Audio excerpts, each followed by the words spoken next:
அனைவருக்கும் வணக்கம். நான் ஜஸ்டின். வரலாற்றில் இன்று. ஆம், பக்ரீத் பண்டிகை. தாங்கள் அறிந்ததுண்டா இதை பற்றி? பக்ரீத் பண்டிகை ஒரு தியாகத் திருநாள். உலக அளவில் இஸ்லாமிய சகோதரர்களால் கொண்டாடப்படும் முக்கிய பண்டிகை. இந்த பண்டிகை ஹஜ் பெருநாள் எனவும் அழைக்கப்படுகின்றது. இறைவனின் தூதரான இப்ராஹிம் நபிகளாரின் தியாகத்தை நினைவு கூறும் விதமாக கொண்டாடப்படுவதுதான் இந்த பக்ரீத் பண்டிகை. இப்பண்டிகைக்கான காரணம், இஸ்லாமியர்களின் தூதுவராக நம்பப்படுபவர்கள் ஒருவர் இப்ராஹிம். இவர் சுமார் 4000 ஆண்டுகளுக்கு முன்பு இன்றைய ஈராக்கில் வாழ்ந்து வந்தார்.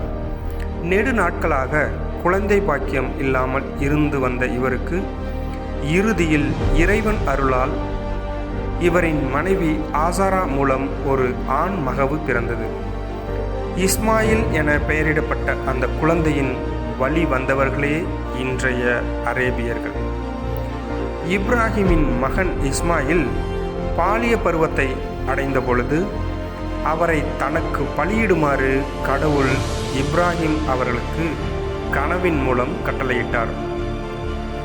இதை பற்றி மகனிடம் கூறிய இப்ராஹிம் அவரின் அனுமதியோடு பலியிட துணிந்த பொழுது சிப்ராயில் எனும் வானவரை அனுப்பி இறைவன் அதனை தடுத்து மேலும் ஒரு ஆட்டை இறக்கி வைத்து இஸ்மாயிலுக்கு பதில் அந்த ஆட்டை அறுத்து பலியிடுமாறு இப்ராஹிமுக்கு கட்டளையிட்டார். இந்த சம்பவத்தின் அடிப்படையிலேயே தியாகத் திருநாள் கொண்டாடப்படுகிறது. இஸ்மாயிலின் தியாகம் அளப்பரியது. இப்ராஹிம் தியாகத்தை நினைவு கூறும் வகையில்